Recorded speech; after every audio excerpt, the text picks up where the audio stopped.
The American Cotton Shippers Association, also known as AXA, is a trade association primarily made up of cotton merchants, founded in 1924. AXA members manage the majority of the cotton trade, providing merchandising, delivery logistics, and risk management services to their customers. AXA is grateful to Senator Cindy Hyde-Smith of Mississippi for introducing the Buying American Cotton Act of 2025, which will build structural demand for U.S. cotton. Since the bill's introduction, there have been 8 additional senators co-sponsor. AXA urges all cotton industry stakeholders to support this initiative by reaching out to your congressional delegation and requesting their support for this legislation.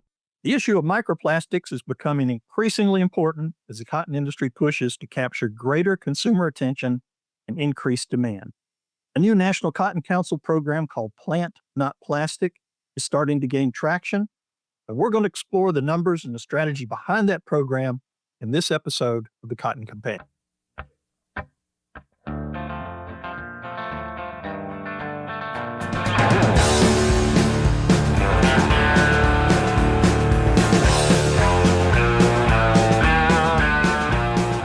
I'm Jim Stedman, editor of Cotton Grower, and welcome back to Cotton Grower Magazine's Cotton Companion podcast. I'm joined again today, as usual, by my friend and colleague, Beck Barnes. Beck, I wish we had some official harvest and crop condition numbers to hash over now that harvest is pretty much in full swing across the Cotton Belt. That USDA crop progress report remains unavailable during the government shutdown, so I guess we just have to rely on tidbits and hearsay from friends and contacts out in the field. What are you hearing? Yeah, anecdotes. Yeah, we'll give crop progress anecdotally. Yes. As an anecdote, I'll tell you, my young grade school age cousin, I saw a picture of her on Facebook in the gin office with her dad, who's a gin manager. And I don't think she'd be in there unless they were slowing down. That's in Delta. So anecdotally, probably pushing a lot of gin, cotton through the gin right now in the North Mississippi Delta. There's your nationwide crop progress report. That's right. With a focus on the North Delta. Yeah. That's all we got. Yeah, we need those progress reports back. Yeah. Well, and look, working on articles for our November issue, I've been in touch with folks with the different cottonseed companies and just kind of trying to get a feel for, how things are going. And, from what I'm hearing, there have been surprisingly good yields, I think that have kind of, surpassed what people were thinking, certainly back in the spring when we were watching the rainfall and, and shivering in the cooler temperatures. So production wise, it sounds positive. But when you put the rest of the numbers to it, who knows?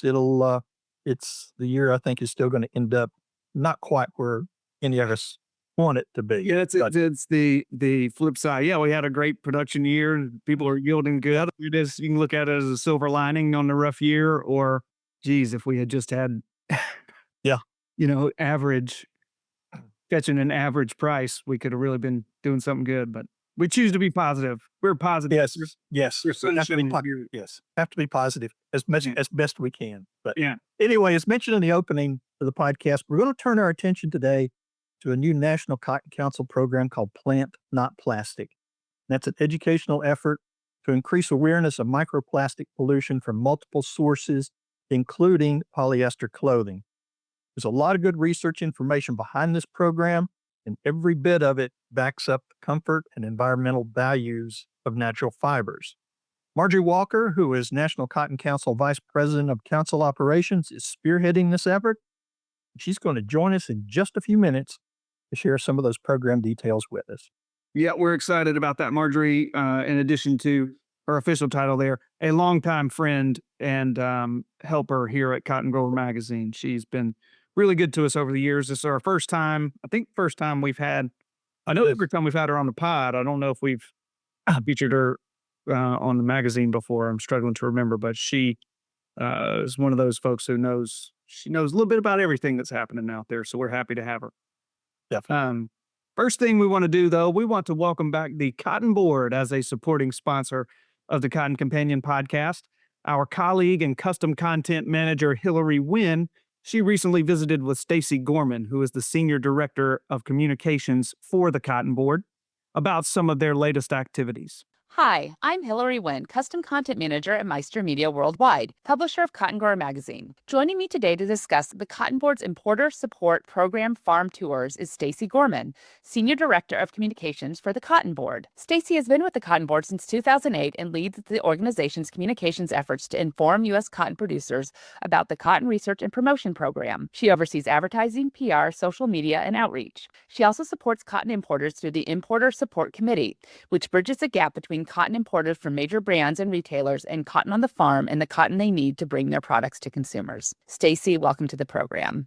Thanks for having me, Hillary. Stacy, what are the Importer Support Program farm tours and what's their purpose? Well, I'm excited to talk about this program. This is one that connects cotton's customers, who are brands, retailers, and importers, directly to the heart of where it all begins, America's cotton farms. So the Importer Support Program farm tours, which are funded by the Cotton Board, are creating powerful firsthand experiences that change the way people in the supply chain think about cotton. These farm tours are designed to connect the people who buy cotton with the people who grow it. We bring those industry leaders in, the ones who are deciding what fibers go into products, and we take them to experience the U.S. cotton supply chain firsthand on the farm. So they walk the fields, they visit a gin, they see the USDA classing process. This year, we hosted 2 tours in October, bringing over 65 fiber decision makers to the farm. And those decision makers represented 36 brands, including some big names like Under Armour, Walmart, and Nike. So when these brands see how much innovation, science, and sustainability go into U.S. cotton production, it changes how they think about cotton. So the goal of these tours is simple but powerful: to inspire the decision makers to choose cotton more often. Yeah, it sounds like they really get an up close and personal look at everything that goes into the process. Yeah, they do. So actually, when they come in, they start in Memphis, Tennessee, where they hear directly from Cotton Incorporated's research and marketing expert. And then from there, we cross the river over into Arkansas to visit a cotton farm and a gin. And that's really where it all clicks. That's when they get to meet the growers. They get to see the passion and the stewardship that goes into every bale of U.S. cotton. They see precision technology in action. They learn about soil health and water management and understand that U.S. cotton is not just a natural fiber, but it's an innovative one. On the last day of the tour, they visit the USDA cotton classing office to see how fiber is measured and how that quality is consistent. And that really helps them understand U.S. cotton's reliability. You've touched on this a little bit. How do these tours influence the way brands and importers view cotton? We think these tours are incredibly impactful. Many participants tell us that they leave with a completely new appreciation for cotton, not just as a raw material, but as a responsibly grown, high-performance fiber. They go home understanding that every acre of U.S. cotton represents generations of innovation and care. And that connection often leads them to look for ways to feature more cotton in their products, because now not only do they have the confidence to know about cotton, but they have the story to back it up. They've seen it firsthand. And ultimately, that's what these tours are all about: strengthening relationships and influencing fiber choices in favor of cotton. Stacy, thanks so much for taking the time to talk with me today. Thanks for having me. Okay, a big thank you to Hillary and, of course, to Stacy for that segment, and to the Cotton Board for their continued support of the Cotton Companion podcast. Well, now let's open the Cotton Companion virtual studio and welcome Marjory Walker, National Cotton Council Vice President of Council Operations, bringing her to the podcast for the very first time. We are so glad to finally have you join us, Marjory. What took so long? I don't know, but I'm so very glad to be on. This is exciting for me. Well, we're thrilled to have you on this, but let's get right into the Plant Not Plastic campaign. This is a big deal program based in the U.S. Consumer market research conducted by Cotton Incorporated. Give us some background on the program, on the study, and maybe some of the key takeaways. I'll be happy to. The background of this, we've been watching all the research that had been done by Cotton Incorporated and thinking about the person who's really concerned with their lifestyle, and thought, no one is tying this issue to textiles. So this campaign is really about shedding light on something that a lot of us probably had not even considered, which are the tiny plastic fibers or the microplastics that come from our clothes, from fabrics like polyester and nylon. Most people are aware of the microplastics in our food and water containers, and rightly so, but we wanted to point out to people it's equally important to understand that what you wear plays an important part in your microplastics exposure and potentially to your health. So the study and the research is evolving, but what we're seeing is pretty compelling and scary, if I don't say so myself. Studies have already been detected microplastics in a lot of our critical organs like the brain, the kidneys, lungs, even human blood. There's a growing body of research that clearly indicates we have it in our bodies. Textiles are undeniably a contributing factor. And I can give you some pretty scary numbers. Like for every 500 shirts manufactured, it's estimated that one is lost as microfiber pollution during the manufacturing process alone. Synthetic clothing microfibers are believed to be the single largest source of primary microplastics in our oceans, potentially contributing as much as 35%. We're also working with the University of Memphis to study how breathing in microplastics from synthetic fibers versus natural clothing might affect us. We hope to have those results in 2026, but we really want to understand the full scope of the challenge. Now, you said when you first looked at the numbers, and I've seen the numbers basically in some of the early communications on it, they were pretty eye-opening, in terms of awareness and then the health numbers. Both of them just seemed ridiculously high. They are, and people are really concerned about them. But our survey also found out that about a third of Americans were very aware of microplastic pollution, but less than half of those connected it to their clothes.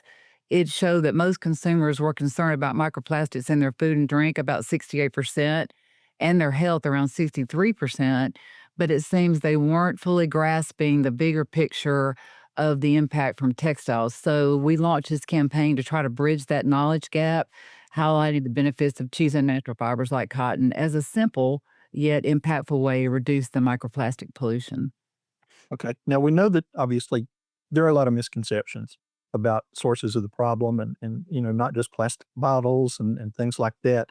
And again, we're not just focused on polyester. There are some other man-made fibers out there that are also concerned. Which ones are those, and how do they play into to the whole process? Well, we're working with media to help amplify this message and would encourage everyone to go look at the website where we've got Plant Not Plastic information where we talk about the different fibers, how they shed, how long they stay in the environment. And it's important for everyone to know that we've vetted all of that research with both Jesse Daystar and a professor in London at Leeds University, so that we want to make sure that when you go to plantnotplastic.org, you can see the research about all the fibers and the natural fiber advantage. I think that'd be the quickest thing for them to do, Jim, to see those types of fibers and what they shed. It's a lot when you start to look at it, how much is actually, well, even when you hug someone, how much you actually just inhale. Yeah, Marjory. As we're talking about the Plant Not Plastic campaign here, really at its core, it's an educational program. We're trying to educate the general public, the consumers of clothing, which is all of us, right? And you are a comms girl, as you mentioned, at heart. That's what you've done for years at the National Council is communications. This type thing is right in your wheelhouse. As we see this messaging start to be picked up by and featured on national news programs and other media, just yesterday, I saw the Washington Post had a big story about microplastics that I saw our old friend Terry Townsend shared on LinkedIn. So some of it's starting to take hold. So what type of these messaging and kind of media tactics are being put into place by you guys to carry this important message to the public? So we have a broad audience. We have people that are concerned with health, with parenting, with the environment. We didn't go with just an eco niche audience, and we decided to go with layerable messages and shareable messages. So we're working with. We don't have any paid component yet. We're in phase 1. We're about to launch phase 1.5 of the campaign at the end of this month, and then we hope to come out with phase 2 in February, which would be a big hero film and a big event that we launch in DC And I can tell you more about that as we get closer to that. But we have done media pitches across a wide range of consumer media. We're also heavily involved in social media, also with bloggers, with influencers. Phase 2 will involve, we hope, influencers across the health field as well as the fashion field. I don't want to get too far into the weeds here, but yeah, it's such a alarming thing to think about. I mean, when we heard from Joe Nicosia was really at the beginning of this year in February at the Gin Show, and Joe Nicosia stood up there and talked about the amount of plastic that, I'm not trying to gross anybody out, but the amount of microplastics they were finding in the brains of like cadavers of humans in this era. I mean, I think it's a bigger news story than is being reported on right now. Let me say that. I think it is the asbestos of our time. I don't think you're overstating that. And our research shows, I mean, there are studies that link these microplastics to infertility issues. I mean, the benefits of wearing something other than a plastic garment, I think you're right. I think we've scratched the surface of what we're going to find out about just years and years of these microplastics being in the environment and in our bodies. Yeah. We hope to continue to make people make just more conscious choices around the materials that they're putting in them, on them, around them. And hopefully they're going to start checking labels again. There's a whole generation of people that just don't, the fast fashion generation where they don't check labels. We're hoping that this will raise enough awareness around this topic that'll encourage consumers to check and see what they're wearing. And we hope that in long term, this will drive some demand back to natural fibers. It's a long-term program for sure. Yeah. Yeah, no doubt. I know this is obviously your scope of effort, mostly aimed at the U.S. consumer market, probably biggest consumer market in the world, I say without fact checking that. You recently presented a program during ICA's annual meeting, which would have been, that was in Europe, yes? Liverpool? That was in Dubai a week before last. Oh, Dubai. Okay, forgive me. That was in Dubai. So, and we know, I mentioned a second ago, Joe's speech at the Gin Show back in February, and I believe he showed an ad spot that day, which was a really great ad spot about how it showed like microplastic or polyester clothing. And the messaging was every bit of polyester clothing that's ever been produced is still here on Earth. And it was just a really neat ad, but it was produced by, I think, like a wool association out of the UK. Jim is nodding his head. Okay, so I do have that ad. That's a Wool Institute. Yes. Yes, the Wool Institute. There you go. So are they and other organizations, I say they, including ICA, stepping up to join in and try to help amplify this messaging? Well, currently, as an industry, I would say we're committed to continuing this campaign. I mean, synthetics make 67% of global fiber production. Polyester alone is 57%, where cotton is representing only 20%. And that's according to a 2023 materials market report. So it was a good opportunity for me to go to ICA and talk about this effort. We have had outreach from Brazil and Australia.